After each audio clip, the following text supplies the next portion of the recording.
오냉커의 당잠사입니다. 당신이 잠든 사이 전해진 소식들 확인해 보시죠. 오늘도 볼 내용이 많아서요. 바로 본론으로 들어가겠습니다. 이 미증시가 문 닫기 전에 유럽권이 먼저 증시를 열고 문을 닫죠. 그런데 분위기가 굉장히 좋지 않았습니다. 영국과 유럽연합 대부분 지수가 2, 3%대의 약세를 간밤 시어내는데요. 프랑스 깍지수, 독일 닥스지수 3% 안팎의 하방 압력을 받았습니다. SVB 사태는 어제 말씀드린 것처럼 빠르게 정부 중심으로 지금 수습 국면에 들어가고 있는데요. 그럼에도 불구하고 중소형 은행의 추가 파산 가능성이 제기되고 있습니다. 이런 이야기 들립니다. 1일 1파산 분위기라는 이야기요. 그도 그럴 게 지난주부터 이제 당잠사에서 실버게이트 말씀을 드렸는데 실버게이트 먼저 문 닫고 SVB 문 닫고 그리고 나서 어제 같이 당잠사에서 속보로 전해드렸죠. 시그니처 은행까지 문을 닫습니다.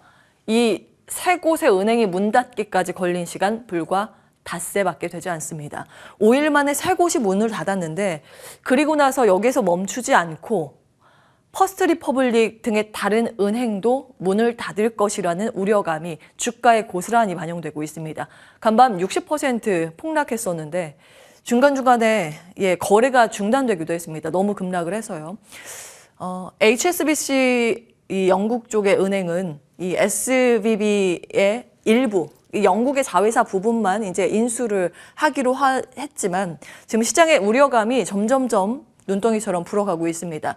일단 퍼스트 리퍼블릭은 왜 지금 거론이 되고 있는가? 사업 구조가 SVB랑 비슷하기 때문입니다. 소재도 캘리포니아 이 실리콘밸리의 소재 은행이거든요. 그리고 하는 주 업무가 비슷합니다. 스타트업 VC고.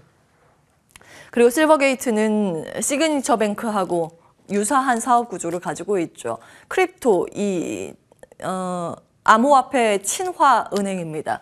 그래서 이 주 업무가 전통은행이 아니지만 전통은행이 아닌 특수한 중소형 은행 위주로 문을 빨리 닫을 것이라는 이런 우려감이 확산되고 있습니다. 지난번에 이제 당잠사에서 말씀을 드렸는데 지금 시장이 완전히 다 무너지지 않고 있는 이유는 이게 중소형 은행 문제에서 국한이 되고 대형주까지 이 우려감이 퍼지지 않고 시스템 리스크까지 전이되지 않는다는 그런 기대감입니다. 근데 이런 조건이 성립이 되려면 전통 사업 구조를 가지고 있는 다른 지방은행의 파산이 없어야 합니다. 이 전통 사업 구조를 가지고 있는 지방은행이 이제 지역은행이 파산을 하게 되면 이것이 결국에는 도미노 현상으로 인해서 대형은행의 시스템 리스크를 건들 만한 우려 포인트이기 때문입니다. 물론 이제 지금의 문 닫고 있는 기업들은 전통 구조가 아니죠. 이제 부동산 대출 등의 다른 은행들이 가지고 있는 사업 구조는 아닙니다만 이렇게 계속 이제 도미노 현상으로 다른 기업이 문을 닫게 되면 이 영향권에 들어갈 수 있기 때문에 계속 이제 따져보셔야겠습니다. 어찌됐건 지금까지는 아직 시스템 리스크를 자극하지 않는 포인트 선에서 해석이 되고 있습니다. 그런데 유럽계 은행 위기가 계속 거론이 됩니다. 크레디트 스위스인데 여기는 계속 작년부터 사실은 위험하다라는 우려감이 확산됐습니다. 예전에 한번 말씀을 드린 바가 있는데 여기 주가가 뭐 10% 이상 급락하는 게 요즘 나오고요. 간밤엔 4.5% 추가 하락하면서 연일 신저가로 추락하고 있는 주가의 분위기입니다. 실적이 좋지 않았습니다.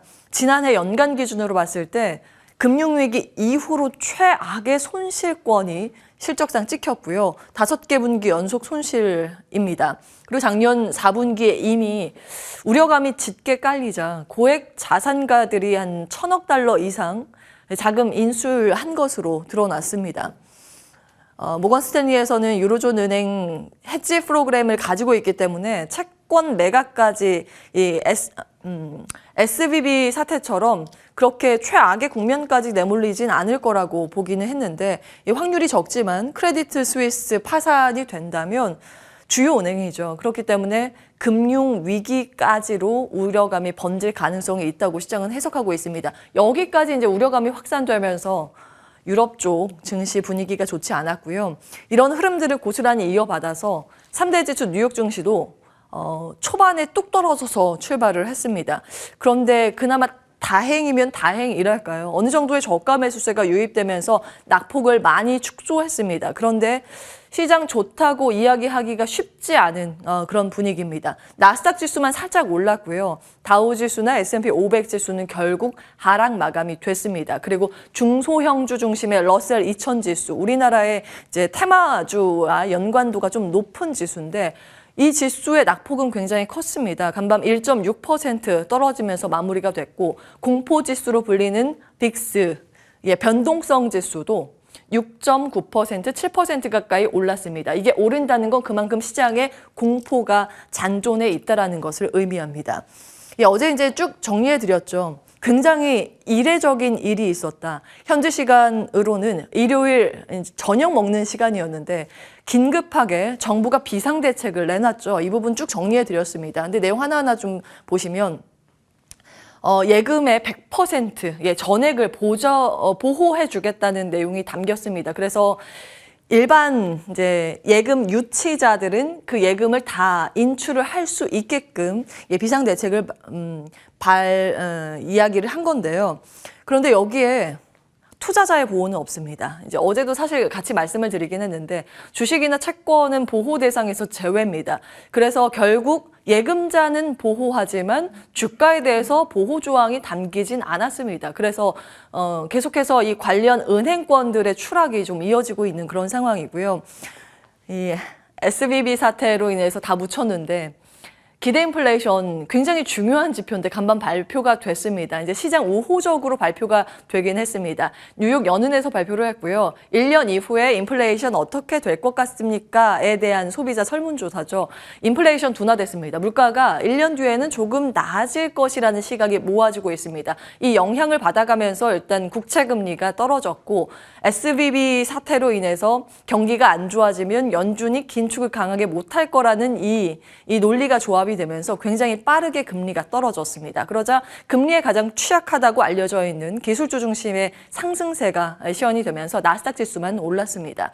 자, 지금 뱅크런 가능성은 계속 제기가 되고 있습니다. 왜냐하면 시장은 이 과거의 사례를 떠올리기 때문입니다. 1984년 컨티넨탈 일리노이 파산 사례가 있었는데요. 이게 2008년 금융위기가 나오기 전에 가장 큰 규모의 은행이 파산을 한 사례로 기록이 됐습니다. 당시에 이제 이 은행이 지급불능에 들어가자 정부가 부채에 대해서 바로 보장을 해주기로 했고 추가적으로 유동성까지 지원을 하면서 파격적으로 이제 지원을 발표를 했습니다. 이때 대마불사라는 사례가 처음 등장하게 됐는데요. 그럼에도 불구하고 이 소비자들의 투자 심리가 굉장히 좋지 못했던 모양입니다. 당시에 뱅크런 사태가 이전보다 발표되기 전보단 좀 괜찮아졌지만 지속돼서 예금 인출 사태가 이어졌고요. 이걸 주도한 건 금융기관, 미국뿐만이 아니라 해외 기업의 금융기관들이 뱅크런을 좀 주도하는 모습이었습니다. 그래서 이 좀처럼 잡히지 않을 것이라는 게 우려감 때문인지 이스트웨스트 뱅크가 장중에는 50% 가까이 급락하기도 했습니다. 물론 많이 낙폭을 돌려냈지만 결국 종가상 마이너스 17%, 이것도 좋다고 하긴 어려운 정도의 수치죠. 하나하나 보겠습니다. 은행주가 동반해서 급락했습니다. 전거래일에는 그나마 대형 은행주는 피해가 덜할 것이라는 어떤 기대감 덕분에 상승을 하거나 하락하더라도 덜 빠지는 모습이었는데요. 이날은 여지없이 다 같이 밀리는 모습이었습니다. 중소은행, 대형은행 동반 약세고요. ETF로 보셔도 확연하게 드러나는데 은행 ETF, 대형주 포함된 ETF는 4%의 하락률입니다.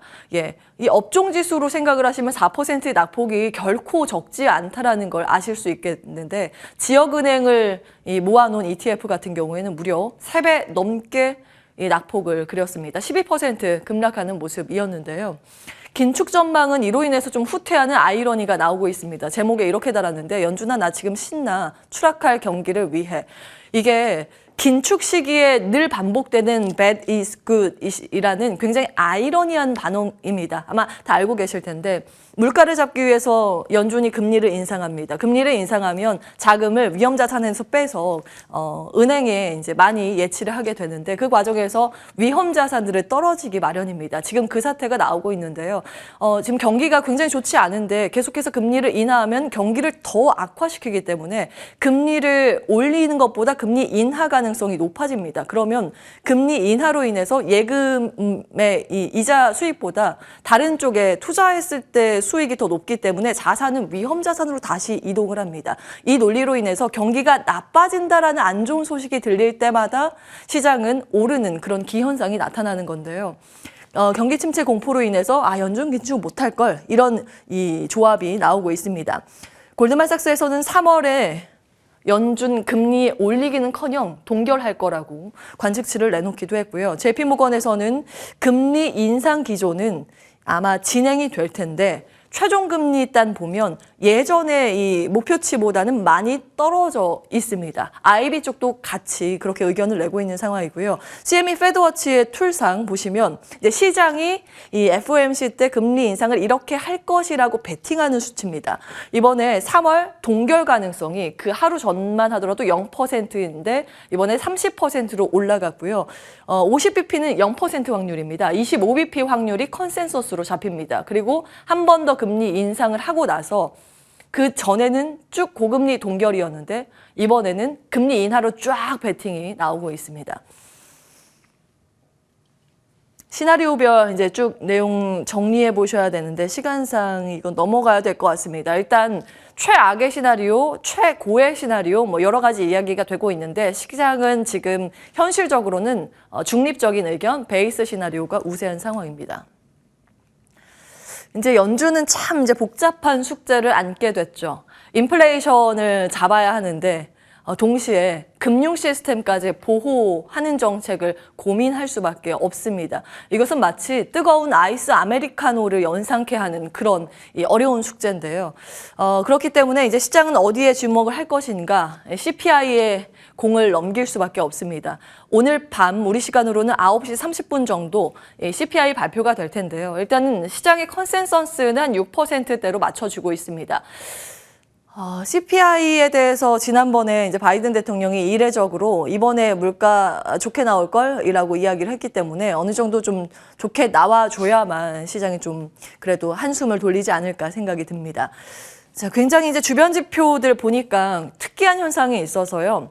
비트코인의 급등의 함의에 대해서 좀 정리하고 넘어가고자 합니다. 이것은 어디 이제 애널리스트의 분석은 아니고 보면서 굉장히 특이하다 생각해서 이 두 가지 가능성으로 제가 좀 정리를 했는데 그럴 수도 있겠구나, 이렇게 생각할 수도 있겠구나 하고 넘기시면 되겠습니다.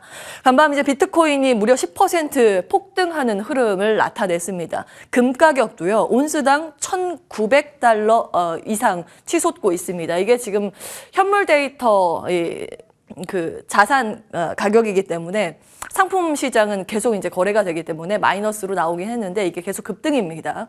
그리고 2년물 국채 금리가 앞서 말씀드린 것처럼 급락했죠. 금과 금리는 안전자산입니다. 그런데 비트코인은 안전자산은 아니죠. 연준의 피봇 기대로 인해서 국채금리 하락했다라는 건 이해하실 겁니다. 그래서 성장주와 위험자산이 뛰었다라는 관점에서는 비트코인이 해당이 됩니다. 그런데 안전자산의 반응은 어떻게 해석을 해야 될까요? 이것도 한번 생각을 해보시라고 정리를 해봤는데요. 어쩌면 시장은 화폐에 대한 불신과 경기 침체에 대한 우려감을 동시에 대비하고 있는지도 모르겠습니다. 말씀드린 것처럼 안전자산인 금의 급등세, 그리고 국채 금리가 떨어진다는 건 국채 가격의 상승입니다. 지금 국채 매수세가 모이면서 금리 떨어지고 국채 가격의 상승세가 이렇게 나오고 있는 상황. 그리고 일종의 돈 가지고 있는 거 이거 가치가 괜찮은 거야? 라는 이 우려감, 불신으로 인해서 피난처로 크립토가 주목을 받는지도 모르겠다는 생각이 들었습니다. 이 과거의 사례가 있었죠. 예전에 코로나 팬데믹 쇼크로 인해서 연준 등의 기관에서 이 유동성, 즉 돈을 살포하면서 돈의 가치가 쓰레기라고 표현될 정도로 떨어졌죠. 그러면 이것을 해체할 수 있는 게 크립토지 않을까라는 그런 관점에서 이 위험자산 투자도 있었지만 그때 비트코인이 급등하기도 했었고요. 그리고 어려운 국가, 이 취약국들이죠. 아르헨티나 같은 경우에는 그 해당국의 화폐 가치가 급락하는 사태가 나오자 이거 우리나라 돈은 가지고 안 돼. 암호화폐 사야지 하면서 그때 당시에 이제 크립토의 매수세가 확 몰리는 그런 시기가 있었습니다. 이런 것들을 같이 좀 관찰해 보셔야겠고요. 이건 2년물 국채금리의 가격이 나와 있는데 지금 3거래일 연속 하락세가 깊게 나오죠. 1987년 10월 이후 이제 블랙먼데이 이후 최대 낙폭을 기록하고 있다는 이 흐름이 심상치는 않습니다. 특징주 나와 있는데요. 이 안전자산 선호 현상으로 금 가격이 급등을 하자 금 관련주, 금광 업체인 뉴몬트 마이닝의 강세가 나타났고요. 어제 한국에 있는 엘컴텍이라는 관련주가 또 급등하기도 했습니다. 이 투자 포인트는 개장 전에 종목장인인 김태성 이사께서 체크 포인트로 체크를 해주셨고요. 빅테크의 상승 말씀을 드렸고 완성차의 낙폭 축소도 좀 눈에 띄었습니다. 쭉 한번 보시고 바이오는 빅파마 중심의 인수 이슈가 좀 주목을 받으면서 관련주의 강세가 있었습니다. 2차전지 소재, 메타버스 게임 등의 관련 테마주들의 강세, AI 테마도 강세 흐름을 보였습니다. 다만 이 경기와 이 맞닿아 있는 기업들, 화학 등의 관련 기업들이 떨어졌다라는 거는 참고해 보셔야겠습니다. 이제 자리 옮겨서 국내 전략들 체크해 보겠습니다. 어제 양시장 그나마 좀 선방했다라는 표현이 많이 등장했죠. 일단 플러스 마감에 성공했습니다. 그 전에 미증시가 험악한 분위기를 냈음에도 불구하고 좀 선방했다라고 표현은 됩니다만 질적으로 좋지는 않습니다. 보시면 상승한 종목수보다 하락 종목수가 훨씬 더 많고요. 특히 코스닥 지수는 1000개 이상의 종목이 떨어졌는데 400개 정도의 종목만 상승세를 시현했습니다. 그러니까 시총 상위에 있는 몇 개 기업의 쏠림 현상이 극심했다라는 걸 확인해 보실 수 있습니다. 이건 이제 개장 전에 어제 말씀을 드렸는데 미정부가 이 SVB 사태 수습키로 결정을 하면서 이제 투자 심리에 도움을 받은 그런 측면이 있고요. 그리고 중국의 양회가 폐막하면서 중국 경기 부양 정책 기대가 맞물렸습니다. 중화권 증시가 또 오르는 모습, 우리 시장도 좀 따라갔죠. 강세를 보인 테마 섹터는 반도체, 2차 전지, AI 테마였고요. 건설과 엔터테인먼트는 약세를 보였습니다. 엔터테인먼트는 카카오 하이브, 이 SM 경영권 인수 경쟁 중단 합의를 하면서 종목별 반응이 좀 극명하게 갈렸는데 일단 SM은 세로뉴스로 급락을 하면서 엔터테인먼트 이 테마 섹터를 좀 끌어내리는 그런 모습이었고요. 게임주가 좀 강했습니다. 위메이드는 미르 M의 접속자가 호조세를 보인다는 소식으로 인해서 위메이드 그룹주의 강세고 다른 게임주까지 끌고 올라가는 모습. 한국타이어는 공장 전소로 생산 중단에 들어가면서 한국타이어가 많이 빠졌는데 이 경쟁 업체들은 반사 이익 기대감으로 올랐습니다. 이거 사실은 이제 어제 준비한 내용인데 어제 시간이 없어서 못 갔던 내용입니다. 오늘부터 미국은 서머타임 실시를 해서 평소보다 1시간씩 좀 앞당겨서 거래가 됐죠. 그리고 CPI 중요하고 이것도 굉장히 중요합니다. 유럽의 그 핵심 원자재법, 광물 원자재법 초안이 오늘 공개 예정이기 때문에 그와 연관돼 있는 우리나라 폐배터리 관련주, 광물 관련주의 반응도 함께 체크를 해보셔야겠고요. 세계 최대 규모의 배터리 산업 전시회가 수요일에 예정이 돼 있습니다. 코엑스 개최 예정이고요. 목요일에는 한일 정상회담도 일정이 잡혀 있는데 반도체 특별법 합의 처리가 우리나라에 또 있습니다. 반도체와 연관도가 높기 때문에 체크해 보셔야겠고요. 마이크로소프트 AI 챗봇 관련 기대감을 부추길 수 있을 만한 AI 데이 개최 예정입니다.